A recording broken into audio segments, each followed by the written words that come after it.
Hola, com esteu? Benvinguts i benvingudes a De Sentit Comú, el podcast on posem de manifest que el sentit comú d'ara no era sentit comú abans. Avui tenim una temàtica urgent, la dana, la gestió política i l'augment de l'antipolítica. Després del temporal, com sabeu, vingueren les conseqüències i la resposta de les administracions públiques. Com ha sigut aquesta gestió? Com s'ha valorat? Per què alguns partits en sortiran reforçats i altres no? Com influeix la gestió de la crisi en la percepció ciutadana? I sobretot, és cert que tots els polítics són igual quan arriba l'aigua als turmells? Avui ho analitzem des de la sociologia i la ciència política amb dos convidats de luxe que després presentarem. Als micros, novament, Alexis Lara i Júlia Sanchis.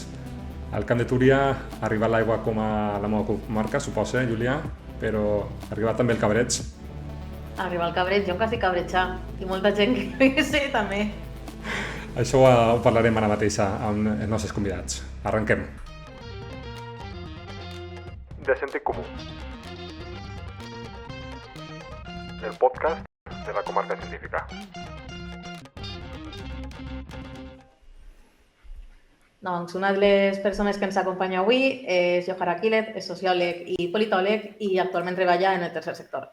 Ha format part de l'equip que ha donat forma i ha analitzat els resultats del baròmetre semestre d'Anna. Així que, Johara, benvingut. I abans de començar, conta'ns un poc què és això del baròmetre semestre d'Anna. Hola, ¿qué tal? Buena vesprada.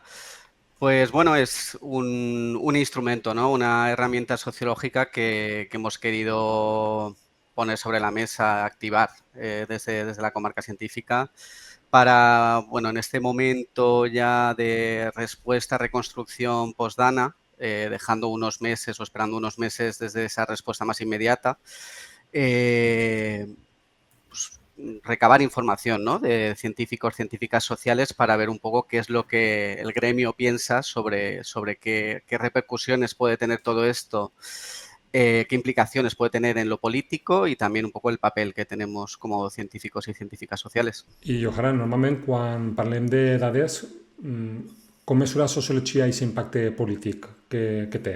Què teniu en compte per a mesurar l'impacte polític en aquest cas, que podria estar vinculat a aquesta desafecció que parlàvem en algunes ocasions? Bueno, yo creo que aquí es como punto positivo, yo destacaría que la sociología como ciencia, como disciplina, tiene esa virtud o esa ventaja de aportar distintas formas, ¿no? de abordar un fenómeno social. En este caso se puede hacer política comparada, se puede hacer análisis histórico, se puede tirar más de lo cualitativo y reforzar con entrevistas a personas afectadas, grupos de discusión.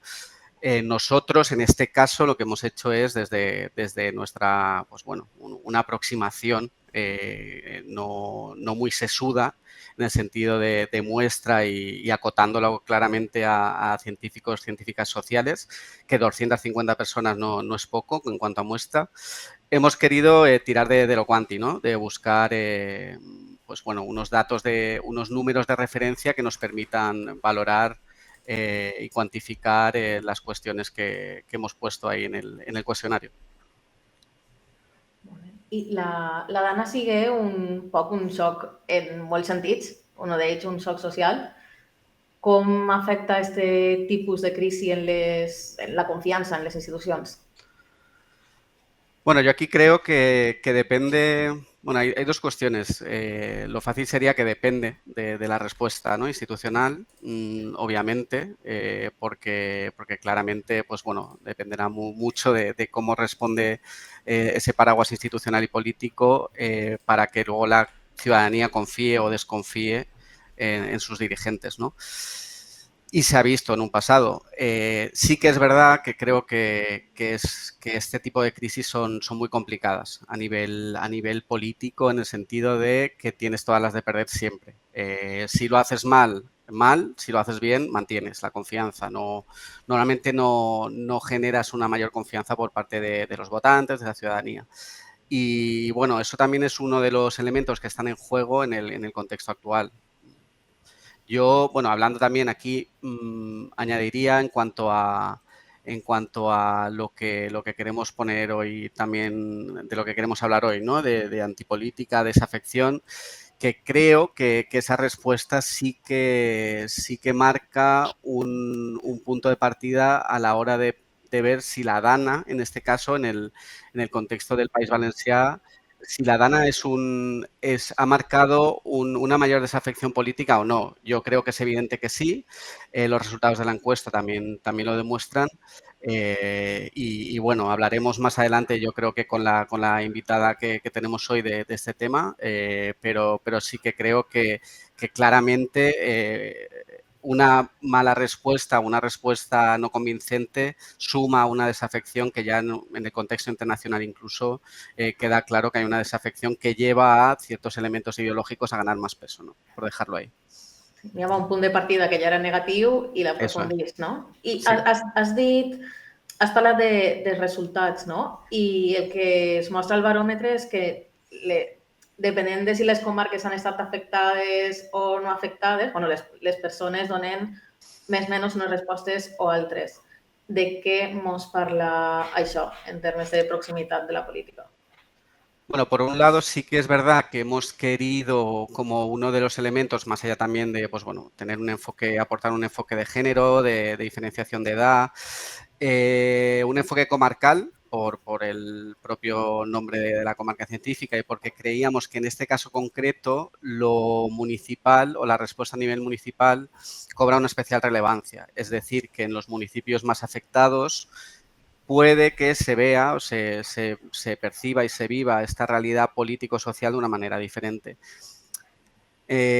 Creo que con el acceso a la información que tenemos hoy en día, es verdad que los resultados de la encuesta no muestran unas diferencias exageradas, porque yo creo que cualquier persona vinculada o informada en lo social tiene percepciones parecidas, independientemente de dónde resida, ¿no? Pero sí que es verdad que esta respuesta a la Dana ha permitido poner en agenda o poner el foco mediático también en lo que es lo municipal y en cómo responde de bien o de mal lo municipal, y eso sí que sale reflejado en la encuesta. Així, ojalà hi ha partits que, comparant els partits polítics, que capitalitzen millor i se descontent, no? Que estaves comentant de la desafecció, i segons el baròmetre veiem algunes estadístiques interessants del que diuen científics i científiques socials valencianes respecte a qui és millor parat d'esta possible crisi i qui és pitjor. Com és això? Bueno, a ver, primero yo empezaría por lo competencial. Es decir, hemos preguntado claramente dónde ellas, científicas sociales, pensaban que estaba dónde radicaba la insatisfacción, ¿no? de la ciudadanía en cuanto a niveles competenciales de respuesta. Y con un 95% de nada satisfecho, satisfecha, el nivel competencial autonómico, la respuesta dada por el Consell, por la Generalitat, pues bueno, yo creo que destaca en un sentido o en lo negativo, ¿no? Sí que es verdad que en lo estatal también hay lo situaría más bien en un poco satisfecho, y en lo municipal depende mucho también del municipio que te toque, ¿no? Al final los municipios se han visto desbordados, pero sí que es verdad que hay unos que han dado una respuesta coherente y potente con pocos recursos y capacidades, y otros que bastante menos. Volviendo a lo que me preguntabas, esto pues por la configuración política que tenemos hoy en día en el País Valencià supone que Mazón dimisión y todo este descontento social obviamente hará, o según los científicos sociales, puede hacer que en cuanto a intención de voto a futuro, en unas futuras elecciones generales, el PP salga castigado y este descontento pues sea capitalizado por partidos como Vox, incluso también por Compromís, ¿no? Y con un PSOE, un PSPV que se mantiene. Yo aquí sí que debo decir que esto es un poco de política ficción, un poco bastante, porque en principio queda mucho para unas próximas elecciones. En respuestas abiertas, en respuestas a preguntas abiertas que hemos planteado, hay muchos elementos que también se han puesto sobre la mesa, como esta memoria ciudadana, ¿qué recordaremos de aquí 2 años? O cómo la reconstrucción podrá convencer o no a un votante de centro-derecha para que no sea tan incisivo con el Consell actual.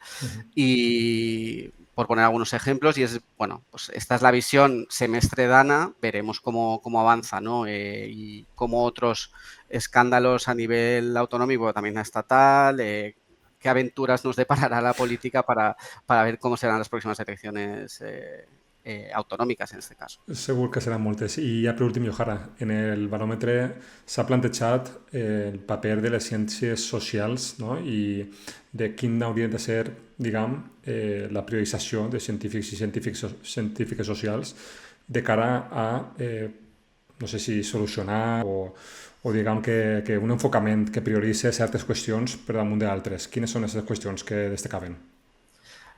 Pues mira, yo creo que en el fondo este era el principal objetivo, ¿no?, que teníamos con este mini proyecto, esta encuesta semestre dana, que era pues preguntar a los propios científicos y científicas sociales por el papel que tienen que tener las ciencias sociales en un momento así. Yo creo que en estos momentos de crisis es cuando pues, nuestras ciencias sociales tienen que abanderar su importancia.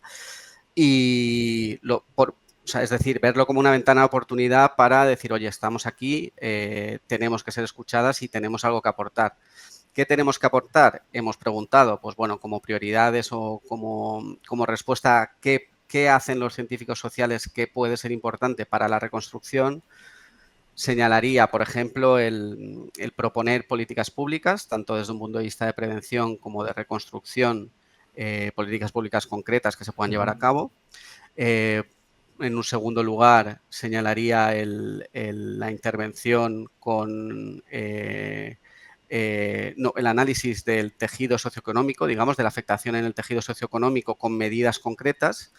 Y, por último, la intervención directa con colectivos afectados, el análisis sociológico en esta reconfiguración social y el foco en la salud mental, ¿no?, y en la intervención psicológica que se puede dar. Como veis, pues son un abanico de posibilidades que creo que los científicos y científicas sociales estamos aquí para ello y tenemos que decirlo más. Johara, moltes gràcies. No sé si comptarem amb l'aniversari d'Anna. Bueno, espero que sigamos todos y todas trabajando en este sentido y nada, espero que más allá de lo que ha sido la encuesta, pues consigamos cada uno desde nuestro lugar personal y profesional apoyar y aportar para que esta reconstrucción desde lo social sea real y efectiva. Perfecte, moltíssimes gràcies, Johara. Fins pronto. Gràcies.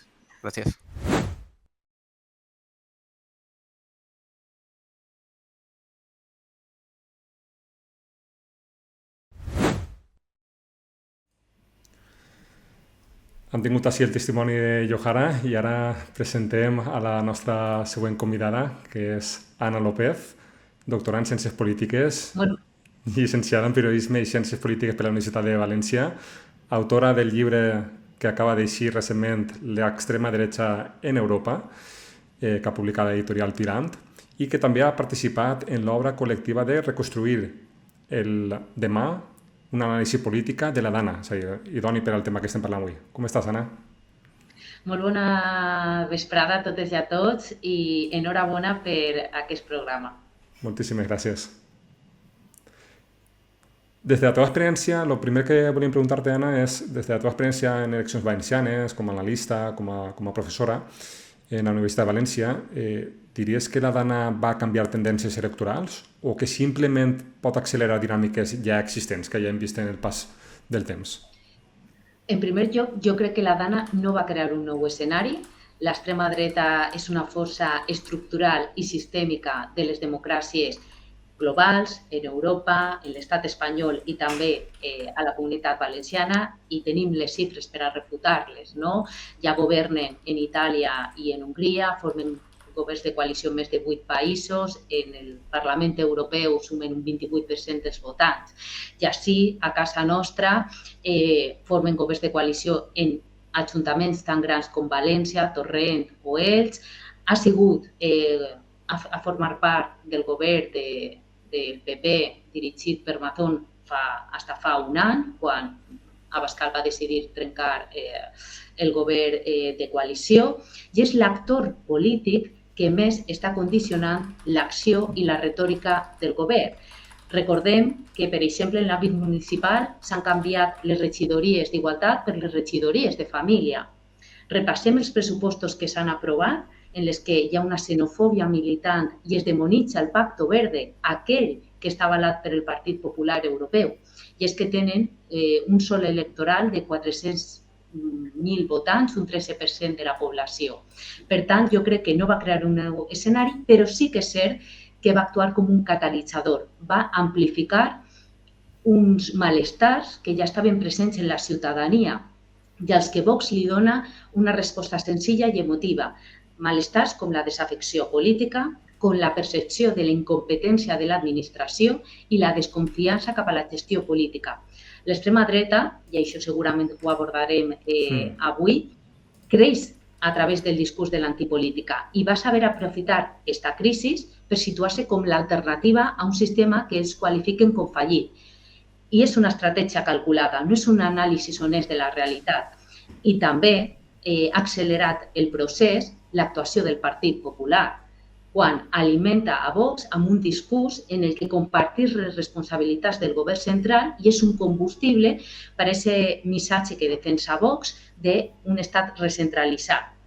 La Dana, sens dubte, va tindre un impacte. Podríem dir que més que canviar tendències ha accelerat dinàmiques preexistents.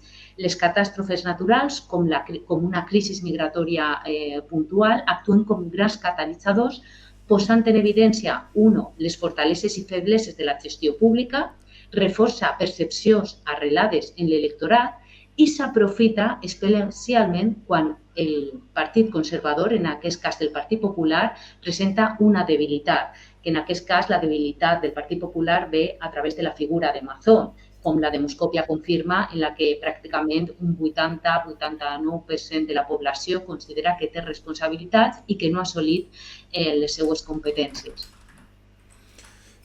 Ara parles també... Sí, perdó, Júlia. Sí, que és que a mi em fa... No sé, malícia em preocupa, perquè tenim aquesta cosa de plantejar-nos quin va ser el paper de l'extrema dreta, però també em fa... no sé si fredat, però plantejar-nos què està passant en l'esquerra, no? Perquè tu estàs parlant de que per part de l'extrema dreta hi ha una estratègia calculada, que s'ha aprofitat l'antipolítica i com pot ser, fins i tot la Dana ha portat, has parlat de recentralització de competències, no? I a mi em fa pensar en aquesta cosa de com s'aprofita per a dir si les comunitats autònomes no funcionen o és que l'Estat hauria aprofitat per intervindre, si... no? Aleshores, què fem en tot això i què fem sobretot en la desmobilització, no? Podem parlar dels adversaris o de l'altra banda, no? Des de l'extrema dreta i com pot ser fins i tot els seus adversaris, els he fet una pregunta que no és una pregunta, Anna, però a veure si m'estàs seguint. Ells tenen tota una estratègia que desmobilitza, però és que fins i tot pot ser els seus propis adversaris no aconsegueixen mobilitzar perquè entrem en centrar el discurs en ells, no? I en els riscos que suposen, en lloc de plantejar les nostres alternatives. Què podem fer ahí? Bueno, no hi ha solucions màgiques, però sí que hi ha propostes d'accions. Jo crec que, en primer lloc, l'esquerra en particular ha banalitzat o ha subestimat el poder de l'extrema dreta, perquè, operaven en el marge de sistema, no formaven part de governs de coalició, especialment en Espanya, a partir de 2018, quan irrompen el Parlament andalús, per tant, no es considerava un adversari. I davant, com tu no el consideres un adversari, no dibuixes una estratègia, per a desmuntar els seus arguments, per a evidenciar les seues contradiccions. I tampoc per a contrarrestar aquesta estratègia digital professionalitzada en les xarxes socials, que era un caldo de cultiu d'aquest discurs de l'antipolítica, per exemple, o discurs en matèria d'igualtat que s'estava gestant. Per tant, el gran error de l'esquerra de subestimar-lo. 2, els partits conservadors, en aquest cas el Partit Popular, pactant en ells. Perquè no es domestica la bèstia, al contrari, Vox ha imposat el seu discurs i la seva retòrica i inclús l'oferta política de l'extrema dreta s'ha multiplicat. Tenim els albises, a Catalunya tenim Aliança, etc. Per tant, ha hagut un gran error de diagnòstic dels partits tradicionals.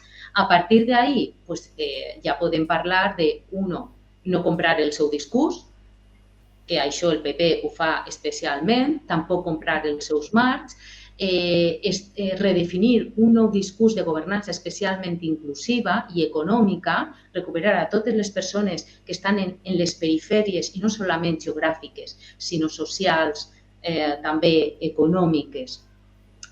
També cal donar la batalla a través del llenguatge, amb un nou llenguatge que connecte amb la ciutadania, que estiga en les places, en l'espai tradicional, però també en l'espai digital, perquè és una lluita molt desigual. L'extrema dreta porta des dels anys 2000, primer en internet a través de blogs i wikis, que era el seu espai de mobilització i propaganda, i després són els primers en sumar-se en les xarxes socials. Per tant, l'extrema dreta té diversos doctorats en estratègia digital i els partits polítics actuals s'han sumat ara en últim moment. Tampoc destinen recursos com destina l'extrema dreta. I així també és molt important el paper de la ciutadania. Clar, sobretot això tenim el reflexe en Estats Units. No pot ocupar l'agenda diària l'activitat del Donald Trump. Hi ha una ciutadania que també està en contra de lo que està fent el president Donald Trump en matèria de deportacions, en matèria del buc expiatori a Harvard, etc. Els alemanys i francesos l'any passat es van donar, per exemple, una lliçó quan es van produir les eleccions, una mobilització inclús d'empreses com la Bayer, de les esglésies, per a dir clarament que l'extrema dreta era un perill per a la democràcia. I ja per últim, sabem que les xarxes socials són el principal instrument de l'extrema dreta de propaganda, de desinformació institucional. Cal regular les xarxes socials sense caure en la censura. És molt important. Cal aplicar lleis que estan en actiu, com la llei de serveis digitals, però també aprofundir, per exemple, en agències de verificació o agències a l'estil francès, en la que aquell mitjà que contribuïsca a la desinformació amb mentides es qualifica com pseudomedios, es retira les ajudes que tinguen. Perquè aquesta llei francesa de transparència està basada en dos principis que jo crec que són fonamentals. Un, defensar els mitjans de comunicació tradicional i combatre les fake news, especialment a través de la pandèmia. Per tant, hi ha molts instruments i és necessària acció coordinada. Ahí reprenent el que comentava Julia, que jo crec que és fonamental també, ¿no? Centrar-nos en lo que poden fer els demòcrates, al cap i a la fi. Jo crec que així, clar, de vegades sembla, i això parlant amb alguns amics m'ha passat, que els demòcrates estan defensant l'statu quo, no? És com, ostres, les institucions, diguem, el sistema polític en aquest cas, no? I això jo crec que encara retroalimenta més el sentir que té l'extrema dreta d'anti-establishment o d'anar contra el sistema, quan realment van contra el sistema polític, a lo millor, però mai contra el sistema econòmic, no? En aquest cas no hi ha mai cap anti-establishment. Aleshores, jo volia preguntar-te, Anna,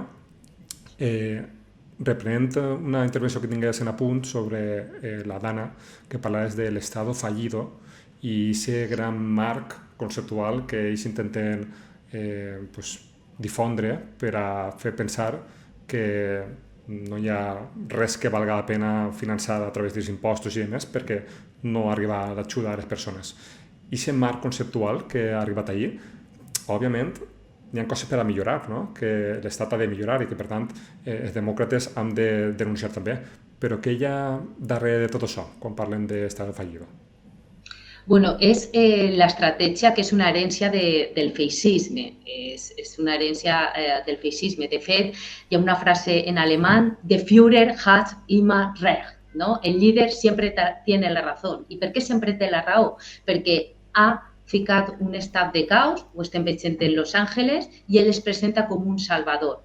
L'extrema dreta necessita el seu context i el seu ecosistema ideal és el caos. Quan està fora, ho veiem també en els Països Baixos, quan se va constituir un govern després de 6 mesos d'intents per a formar govern, i el dinamita als pocs mesos. Necessita el caos. Quan governen Donald Trump també necessita un escenari de caos per a presentar-se, o d'estat fallit, per a presentar-se com un salvador. De fet, Trump creu que té la legitimitat suficient, la que li confereixen les urnes, per a no tindre que respectar la legalitat. La legalitat que és que tu no pots utilitzar a la Guàrdia Urbana sense consentiment dels demòcrates o aquestes deportacions sense un xuip propi. I és que l'abús de la llei és un vell patró autocràtic que està cobrant vida en Estats Units i també en l'Argentina de Milei. Per tant, l'estratègia de l'estat fallit és l'ecosistema ideal, per arribar al poder i donar sentit a aquest hashtag, per exemple, que va ser el que més va utilitzar Vox el 23 de juliol. Solo queda Vox. Nosaltres som l'alternativa. I, de fet, en els últims congressos que ha fet l'extrema dreta, fa apenas 10 dies per a commemorar l'aniversari de la victòria en el Parlament Europeu i en febrer, quan es va reunir en Madrid, ells sempre inoculen el mateix missatge. Nosaltres som l'alternativa. Ells han fallat. L'Estado fallido inclou no solament la democràcia, sinó també els partits polítics tradicionals. Anna, parlem moltes voltes de fake news i parlem de les notícies falses en moltes ocasions només d'internet, com si les notícies falses no existiren també en mitjans de comunicació tradicionals, que és on s'originaren. Ahir hem parlat amb Manolo Rodríguez, professor de la Universitat de València, sociòleg, que també va ser fundador de BANF, Associació Valenciana d'Afectats per les Notícies Falses. Anem a escoltar-lo. L'estratègia que va utilitzar el govern valencià i els seus mitjans afins va ser la desinformació. La desinformació, com sabem, no és una mala informació. La desinformació és una estratègia coordinada que vol difondre entre la societat desinformació per fomentar dubtes, divisió i desconfiança. Bàsicament, la desinformació el que fa és aplicar el principi del nazi alemany Joseph Goebbels, que pràcticament dia que es tracta d'atribuir als rivals polítics els errors propis. Aquesta estratègia és la que va utilitzar el Partit Popular a la societat espanyola en els atemptats jihadistes del 2004, quan li va atribuir a ETA, i és la que Carlos Mazón i els seus aliats de Vox han tractat de portar endavant en la societat valenciana. En aquest sentit, el que és important és assenyalar dues coses. L'estratègia no les ha funcionat. No les ha funcionat perquè la resposta, com va passar en els atemptats de l'11M, de la societat buscant la veritat i defensar la democràcia, ha sigut tan gran que ha paralitzat la seva estratègia. I la segona cosa que tenim que assenyalar, aprofitant les tràgiques conseqüències i la gestió absolutament sociòpata del govern valencià de la catàstrofe de la Dana, tenim que assenyalar que sin mitjans d'informació que busquen la veritat és impossible una societat democràtica i la desinformació, la mentira programada, el que fa és amenaçar el nostre futur ciutadà. La batalla no l'han guanyada, no l'és així bé, i després està clar que parla del que dirien la batalla mediàtica, d'aquest poder mediàtic per a contrastar uns relats que en la majoria d'ocasions lluiten en la lluita per definir la realitat. Sí, però... Júlia, No, digue. Bueno, jo crec que el diagnòstic de Manolo està molt encertat, és a dir, l'estratègia en aquest moment no ha sigut tan brutal com en altres casos, en què la desinformació s'apodera i en el que podria haver disparat a Vox especialment i haver disminuït, per exemple, la capacitat del PP. o la del Partit Socialista. Però jo crec que el terreny digital ja no és una eina complementària, no? És el camp principal de batalla. I l'extrema dreta ho ha entès millor que ningú, amb la doctrina Bannon, especialment a partir de 2018, en el context de les eleccions al Parlament Europeu, i ha desplegat dues tàctiques principals, que és de deslegitimar els mitjans tradicionals, es qualifica de... Perdona, Sí. que seria l'assessor, no? Per a qui ens escolta, l'assessor que tingui Donald Trump, no? Era l'assessor de campanya de Donald Trump en les primeres eleccions i va vindre a Europa per a, amb tot el coneixement que tenia, professionalitzar les campanyes electorals de l'extrema dreta, especialment en l'àmbit digital. I quines van ser les principals accions que ho estem veient en tota l'extrema dreta europea, espanyola? Deslegitimar els mitjans tradicionals, es qualifica d'enemics o còmplices del sistema, en el cas de Vox es denomina com a activistes, mentre que fan? Promouen canals alternatius, una infraestructura alternativa comunicativa sense cap filtre periodístic. I aquest circuit està, clar, colonitzat amb un univers de youtubers en el que hi ha des d'antisistema, ultracatòlics, negacionistes climàtics, etc. Però quina va ser la segona acció principal? Inundar la zona de mierda. Què significa això? I perdoneu per l'expressió, però és la de Bannon. Pues ocupar l'agenda digital cada dia, cada hora, per imposar els temes que a ells li convé. Bé perquè polaritzen a la societat, perquè trenquen consensos i, sobretot, d'aquesta manera tu anules a l'oposició perquè no té capacitat de reacció o inclús obligues a posicionar-les en temes que potser ja estaven oblidats. Jo recorde que Abascal va inclús ficar durant uns dies el tema en l'agenda de les armes en Espanya. Davant d'aquest escenari ja tenim el diagnòstic, perquè sabem que ha canviat la manera d'informar-se la ciutadania, que ja els mitjans de comunicació tradicionals no són l'opció preferida, especialment per als joves, i tenim l'impacte. Hi ha una correlació directa entre vots dels joves i el votant d'extrema dreta. Per tant, què cal fer? Perquè ja tenim el diagnòstic. Renovar el llenguatge. No podem respondre en paraules burocràtiques ni en conceptes abstractes. Cal parlar també en emocionalitat, sense abandonar el rigor, perquè l'esquerra o la socialdemocràcia, si vol continuar governant, ha de parlar de gestió, ha de parlar de que millora la vida de les persones, de que ha pujat 400 euros el salari mínim professional, però això no és suficient. També cal emoció, també cal esperança, lleialtat a un projecte polític que és la democràcia liberal i pluralista, que té en el centre els drets humans, per exemple. I també és important, segona recepta, invertir en equips de comunicació professionalitats. La comunicació política progressista necessita assumir també la batalla de les idees i això passa per la forma, no només per el fons. Activar els joves en la política. Segons l'informe Reuters, que va publicar el dimarts, i els eurobaròmetres, menys del 20% dels joves europeus confien plenament en la democràcia com un sistema eficient. La resta ja comença a tindre dubtes i més de la meitat ja s'informa a través d'influències. Per tant, no podem subestimar la capacitat de l'extrema dreta per a canviar marcs mentals, ni tan sols quan estan en el poder, perquè el seu discurs penetra en tots els sectors de la població i en totes les esferes públiques. En la DANU ho van comprovar. Els bulls que començaven en les xarxes socials van acabar no solament en els nostres telèfons i grups de WhatsApp, sinó els mitjans de comunicació tradicionals. Clar, a mi m'estan venint com moltes coses al cap.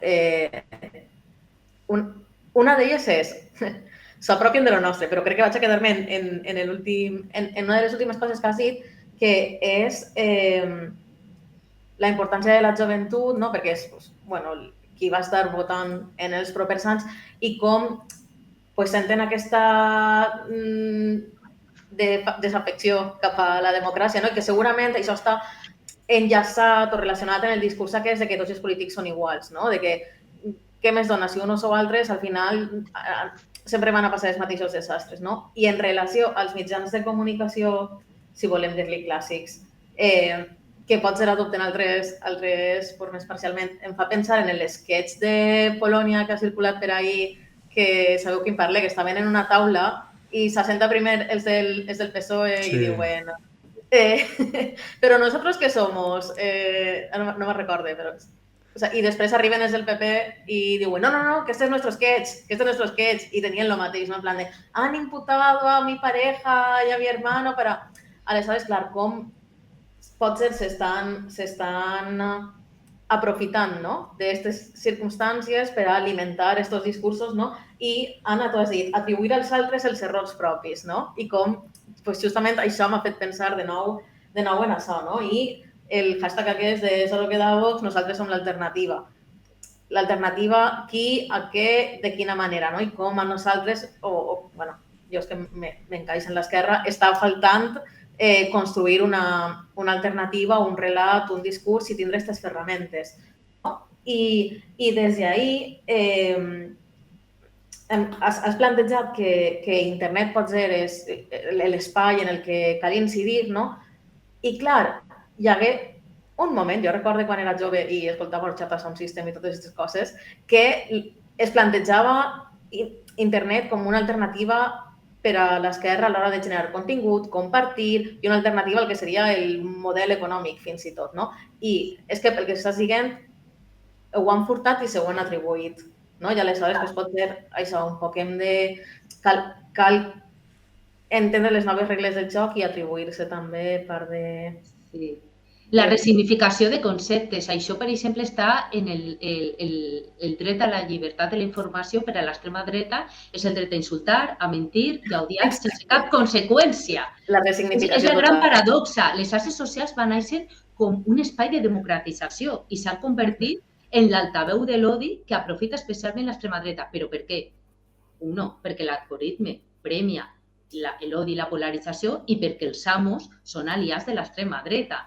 No, per tant, clar, és una democratització adoctrinada i dopada. És que ara mateix la desinformació es considera una amenaça híbrida en tot el món perquè pot desestabilitzar unes eleccions o inclús condicionar unes campanyes electorals. De fet, se va anul·lar en desembre unes eleccions precisament per unes campanyes de desinformació, en aquest cas de Rússia.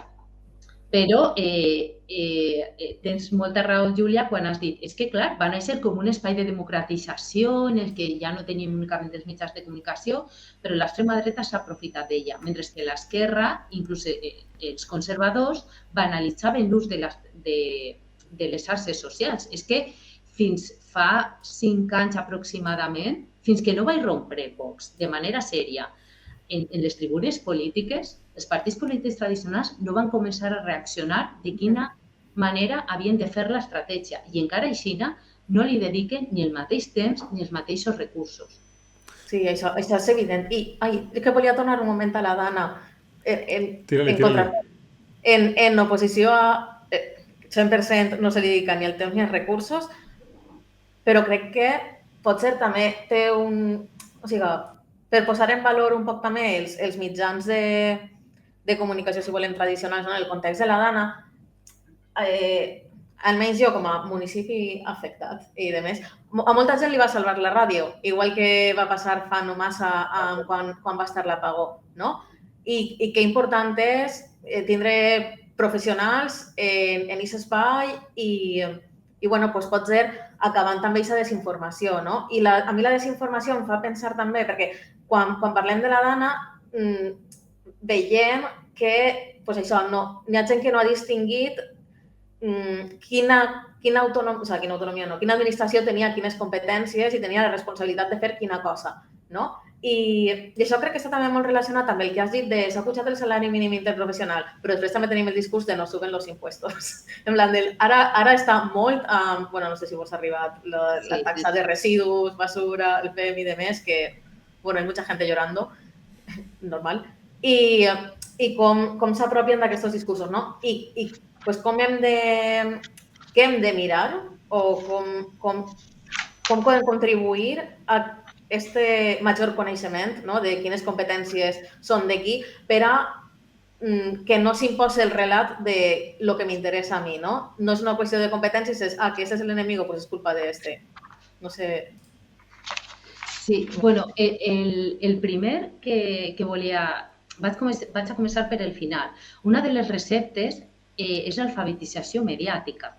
L'enquesta del dimarts de Reuters, que la fan des de fa 14 anys, apuntava una dada clau. 7 de cada 10 espanyols i espanyoles diuen que no han rebut formació en alfabetització mediàtica, que una ment és 1 de cada 10. Això com pot ser si des de que naixem tenim una pantalla davant? No pot ser. L'alfabetització mediàtica és una assignatura pendent en el nou ecosistema digital. Hi ha l'exemple de Finlàndia. Finlàndia ja porta aquesta assignatura de manera transversal des de fa 14 anys, des de que entres quan eres un xiquet als 0 anys fins a la universitat. I estan donant bons resultats perquè els finlandesos són els menys permeables a la desinformació. I per què els finlandesos ho fan de manera... I és una assignatura, dic que és transversal, perquè tu no tens una hora cada setmana de, bueno, esto és alfabetització mediàtica, tal. No. Per exemple, en llengua i literatura es treballen els discursos. En informàtica és com muntar una xarxa, com identificar les fake news. És a dir, en ètica, treballar l'empatia. Quan tu eres objecte d'una campanya d'odi, per exemple, com te fan sentir. I està donant molts resultats, però és l'assignatura pendent, per exemple, que tenim en Espanya. I la ciutadania te ho diu, que 7 de cada 10 no ha rebut formació en alfabetització. I una altra dada d'esta enquesta molt important i que és molt preocupant i que es diferencia de la mitjana en tot el món. És que els espanyols i les espanyoles consideren els partits polítics i els polítics els principals agents de desinformació, amb un 57%, quan la mitjana global és d'un 47%. I, en canvi, als youtubers el percentatge baixa a un 40% i en els joves ja, clar, consideren... Confían plenamente. Una minoria, confien plenament.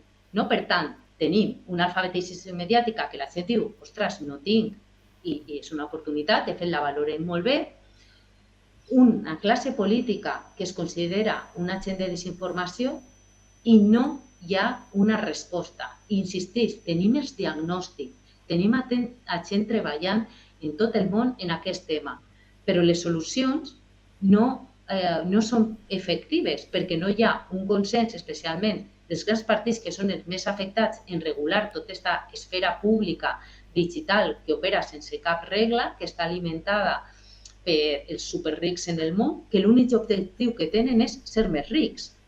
És que és l'objectiu. Per això també connecta amb allò que crec que has dit d'un estat mínim i no pagar impostos. L'esquerra, per què no ha reaccionat abans, quan Abascal diu no hi ha que pagar impostos i demonitza l'estat públic, quan des que va tindre 18 anys viu de la república? Com no han sigut capaços de desactivar els missatges de l'extrema dreta, perquè mai han considerat que era un adversari. I aquest ha sigut el problema. Ara no és tard, però per això, i comença la reflexió inicial, l'extrema dreta és un actor estructural i sistèmic que ha triomfat en un discurs antisistema. I el màxim exponent és el Donald Trump, i el Bannon, i l'Elon Musk. L'Elon Musk, un dels homes més rics del món, que junt a Trump diuen que defensen a la classe treballadora. I ells són fills del sistema i s'han enriquit gràcies al sistema. Com és possible? Com és possible? Això hi ha una gran responsabilitat dels adversaris.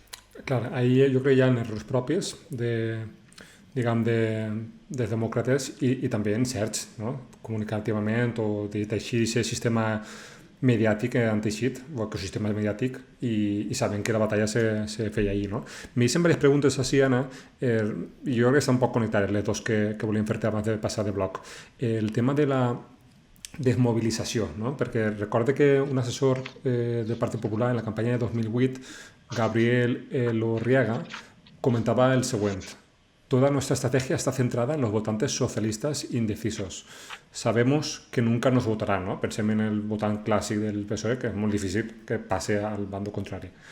Pero si podemos sembrar suficientes dudas sobre la economía, sobre la inmigración y sobre las cuestiones nacionalistas, quizás se queden en casa. En ese sentit, és com que Pareix que això és una cosa recurrent, no? Que sempre, més enllà d'intentar que canvien de bando, s'intenta fomentar la desmobilització. I això enganxa, perdona, en l'altra pregunta que volíem fer-te, que era sobre, ojo, perquè l'eixida pot ser la tecnocràcia, no? A tot això. És a dir, així que no vinguin polítics, que vinguin tecnòcrates, que això sabem sempre de quin peu coixeja, i que ho arreglen, no? Per tant, fora polítics, que vinguin així moviments apartidistes, i vegem diversos exponents d'aquestes teories, no? Com podria ser Tatiana Ballesteros en aquest moment, amb aquell ultra vídeo viral que se va fer parlant de fatal de tots els polítics i dient que no feia falta votar i que vinguera algú i que ho arreglara, no? Que faltava un capitán. O també Paz Padilla recentment, no? Que va eixir també en la qüestió de la Dana, i en lloc de, quan passava lo de la Covid, que eixia la gent aplaudia la WIT, doncs ella diria que de WIT una cacerolada.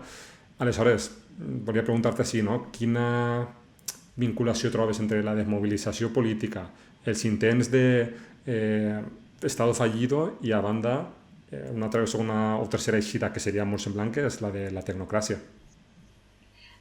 Molt interessant tots aquests elements, no? Jo vaig a començar per el tema de la desmobilització. Jo crec que la pregunta és que la història rima, no? I que sí, que sona la mateixa melodia, però amb més virulència. La desmobilització de l'adversari és un pilar fonamental, especialment per a l'estratègia de l'extrema dreta, perquè recordem que especialment des que el Trump guanya les primeres eleccions, ha establit un marc per a tota l'extrema dreta en el que el camp polític es divideix en el que Carl Smith va dir la lògica d'amic-enemic. Per tant, davant d'un enemic, jo el puc insultar, jo el puc inclús dir que és un govern il·legal i puc inclús utilitzar la violència. L'estratègia del marc amic-enemic és molt potent per a deshumanitzar a l'adversari i poder, això com he dit, insultar-lo. Però el missatge no és només que no votes, sinó que tots són iguals i que no votes a ningú. I aquesta narrativa el que busca és erosionar la confiança en qualsevol projecte, especialment progressista, socialdemòcrata, s'alimenta d'aquesta polarització afectiva de la que parlaven al principi, on l'odi i els menyspreus substituís al debat i a la proposta racional. I és un caldo de cultiu que inoculen en totes les esferes públiques, en les tribunes polítiques, especialment en les xarxes socials a través de vídeos curts i a través de la seva xarxa ultra. I és que el relat de que nosaltres som l'alternativa especialment es legitima en victòries com la de Donald Trump per segona volta, com la de Milei, com la dels homòlegs en Europa. Y, per tant, ahí está el lema que comentàvem a l'inici. Solo queda Vox o ha llegado nuestro momento, com comenten en el Parlament Europeu. Però avui ho fan, a diferència del que parlava Gabriel Elorriaga, amb una sofisticació digital mil·limetrada, és a dir, el discurs és molt més emocional, on l'odi ha quedat substituït per la proposta, la por es converteix en un principal motor, ho estem veient en els Estats Units. La por és un gran mobilitzador per al Donald Trump. La segmentació i el microtargeting, és a dir, envien aquests missatges segmentats a zones concretes segons els nivells socioeconòmics i amb reaccions predibles. Contradictòries en moltes ocasions, també, entre si. També. I a banda, la validació via influencers. Torne a l'enquesta de Reuters. El 48% dels joves s'informa a través dels influencers i ells són una peça clau en aquesta transformació de les narratives. Per tant, és important no restar aquesta dinàmica perquè la desmobilització afecta també a la qualitat democràtica i a l'abstenció. I és una estratègia pensada per erosionar la confiança i perpetuar la credibilitat de que l'extrema dreta és l'única opció efectiva. I acaba en el tema de la tecnocràcia, que crec que és molt important i que opera baix el radar, sota el radar de l'agenda política i mediàtica.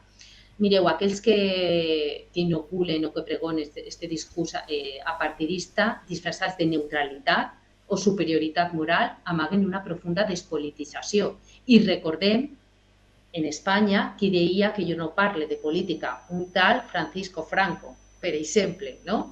La tecnocràcia el que fa és desconnectar la política del poble, que ja estava desconnectada. Parlem d'aquesta desafecció política que ja s'ha convertit en estructural i que comença aquesta desafecció per dos motius. Un, quan les grans ideologies en els anys 80 i a finals dels anys 80 trenquen el consens de Washington amb Blair i Clinton. I ja en el discurs econòmic no hi ha diferència entre esquerra i dreta. I dos, quan s'instal·la la percepció de que la política és inútil, de que ja no resol els problemes derivats de l'estat de benestar. Per tant, la tecnocràcia desconnecta amb la política del poble, que ja estava desconnectada des de fa quasi 3 dècades, i aquest abstencionisme organitzat és una eina funcional a l'extrema dreta perquè sí que estem trobant correlacions en quan menys gent participa, és més fàcil imposar el teu relat i el control. Per tant, és un mecanisme d'exclusió política. Claro, al final, si todos son igual, que me dona que venga, ¿no? Que venga un dictador y que ho arregle. I que ho arregle tot. Exacte. Així tenim també una pregunta que ens ha passat un dels nostres socis, ara te la llegim.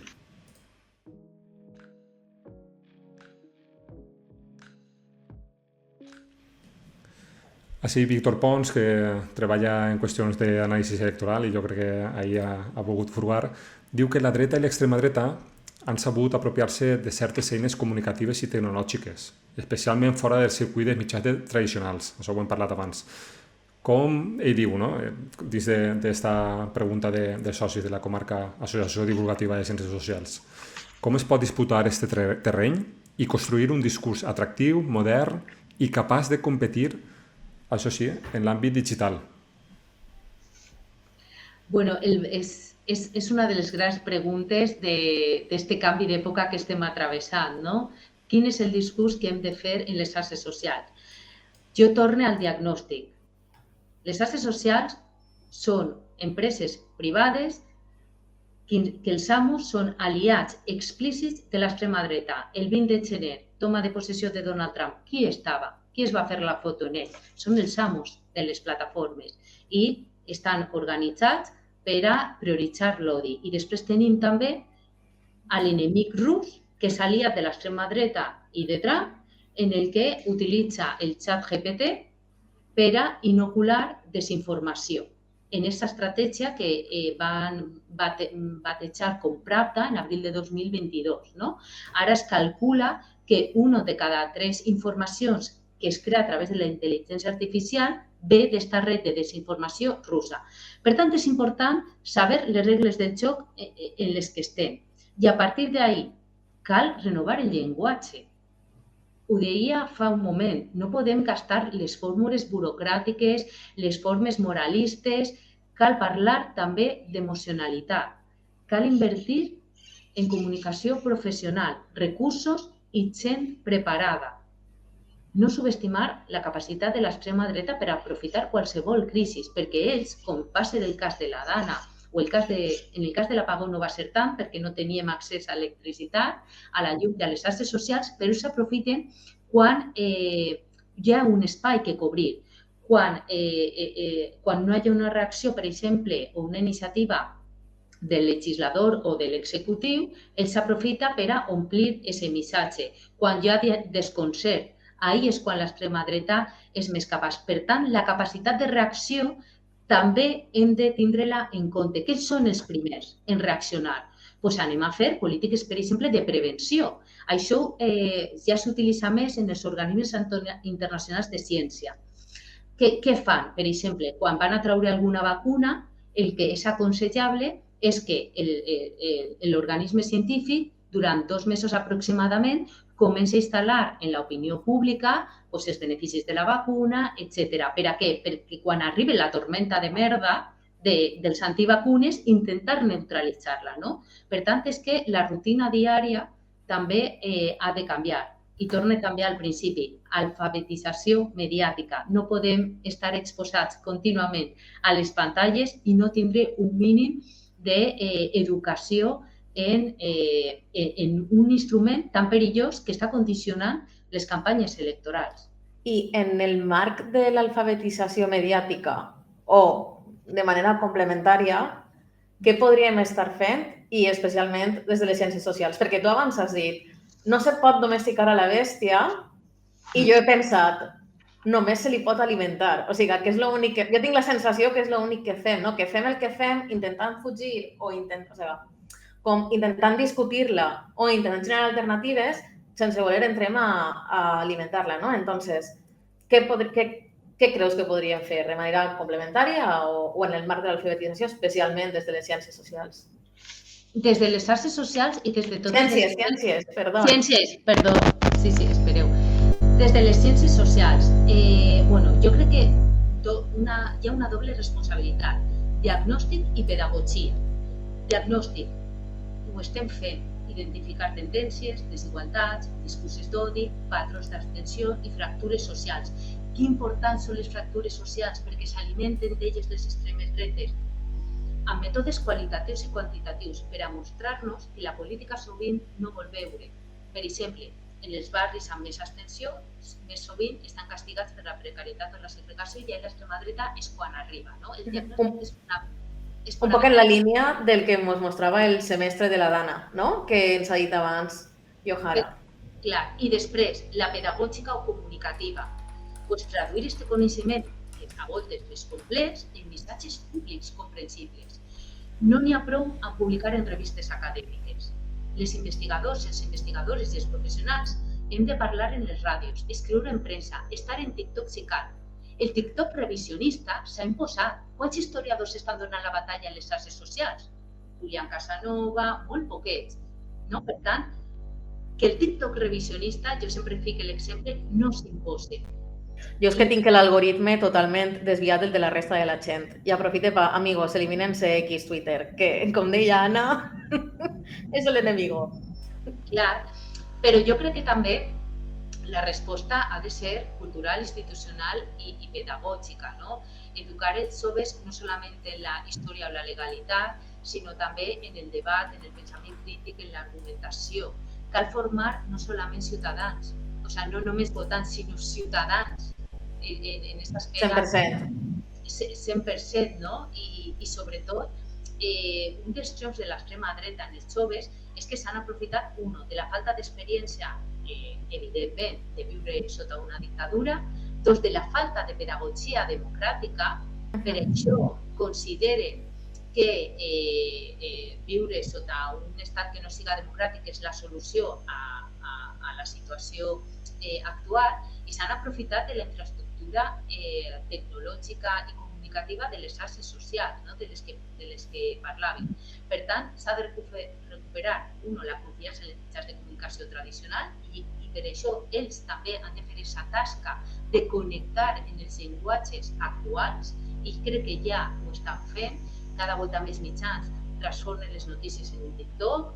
Quan participen en els mitjans també te diuen anem a fer este vídeo de TikTok, és molt important, i empatitzar en el descontentament, no? Per no ser en el civisme. Ahí, de totes maneres, també és de veres que en la qüestió de, els mitjans de comunicació tradicionals també tenen tasca d'autocrítica, jo crec, d'intentar revisar-se tot allò que hem generat de debats falsos entre terraplanistes i científics, entre antivacunes i metges i totes aquestes qüestions que hem vist reiteradament en mitjans de comunicació que només han fet que alimentar el negacionisme i l'antipolítica. Anem a acabar, Anna, amb la secció que ens agrada tindre per a acabar el podcast, que és un poquet utòpic de buscar d'anar cap al futur i millorar un poquet la societat en l'àmbit que tenim. I en aquest sentit l'hem titulat a aquesta secció Sin latigazos, que qui estiga veient el vídeo en YouTube podrà veure la miniatura.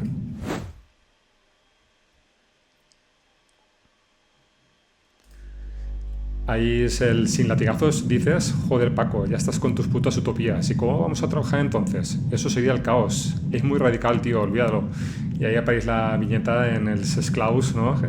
Pujant una pedra gegant i veient com tenen ahí a l'esclavista darrere en els làtigos, això, pues castigant-los i proposant una utopia. En aquest sentit, te volíem preguntar, Anna, si dibuixant aquesta utopia de cara a l'horitzó, com podríem aconseguir una societat més democràtica i què hauria de fer la societat civil, els moviments socials, les associacions o fins i tot el que comentàvem de mitjans de comunicació per a aconseguir-ho? Bueno, com deia Albert Camus, en el discurs de recollida del Premi Nobel de Literatura en el 57. La nostra generació té una tasca que pot ser incansable, que és evitar que es desmorone el món, no? Podem evitar que es desfasa i això implica una responsabilitat col·lectiva en defensa de les institucions, però també cal emplear diverses eines. S'ha de recuperar l'ambició transformadora, sindicats, associacions civils, ONGs i col·lectius. No poden quedar-se en casa i únicament en el dia d'anar a votar. Cal tornar al carrer, tornar a la denúncia i també a la proposta. Els mitjans de comunicació, cal parlar de l'extrema dreta, però no com ells volen que parlen, ni en el marc que ells volen que parlen. I han de ser violents. S'ha de rebutjar el clickbait, no? Com a norma i tornar a ser periodisme rigorós, que ho fan molts i moltes, i fomentar el debat del rigor. Educació democràtica continuada, no només a l'escola, també a universitats, als centres cívics, a biblioteques, crear espais on la política no siga un tabú, sinó que ja siga quasi un dret, no? Quan la gent diu, i tornem a de lo que comentava al principi, no, jo no parle de política. Com que no? És que la política és l'hospital que tens, o sigui, el número de metges que tens, el número d'alumnes per... No parlar de política és fer política. I sobretot, cal recordar que la democràcia no és votar únicament el dia de les eleccions. És participar, és vigilar, és exigir, és imaginar. És imaginar una societat més justa que no és un luxe idealista, perquè la democràcia s'ha constatat com l'únic sistema possible per a reduir les desigualtats i consolidar els drets i les llibertats per a tot el món. La història demostra que el pitjor que podem fer és quedar-nos apàtics i silenciats quan els autòcrates o els aspirants autòcrates estan en el poder. Per tant, jo crec que cal activar ja totes les alarmes perquè ara ja sí que podem dir que la democràcia està amenaçada i tenim els seus efectes. Si mirem el règim d'Hongria, les drets i llibertats no estan assegurades per una part de la població perquè per la seva condició sexual o per la seva nacionalitat, l'estat de dret tampoc està garantitzat i té conseqüències, perquè la Unió Europea, per exemple, ja ha congelat els fons Next Generation. Per tant, també és important parlar de les sancions d'aquests països que no compleixen les normes de la democràcia liberal i pluralista. Bueno, pues aprofitant que nosaltres tenim un debat així o pront a arribar a una política de reducció del temps de treball que esperem que arribi i que ens doni més temps lliure per a mobilitzar-nos, implicar-nos, participar, perquè, bueno, això és una de les coses que ens falta. Així que, Anna, moltes gràcies per tot el que ens has contat i has compartit amb nosaltres, per les reflexions que ens deixes i esperem que, sin latigazos, puguem fer molt per tindre una vida millor. I, bueno, qui ens escolteu, ja sabeu, si teniu preguntes, deixeu-les, segur que Anna ens les contesta en altre moment. Deixeu-nos, no sé, corets, titets, seguiu-nos i esperem veure'ns pronte. Moltes gràcies, Anna. Gràcies. Adéu.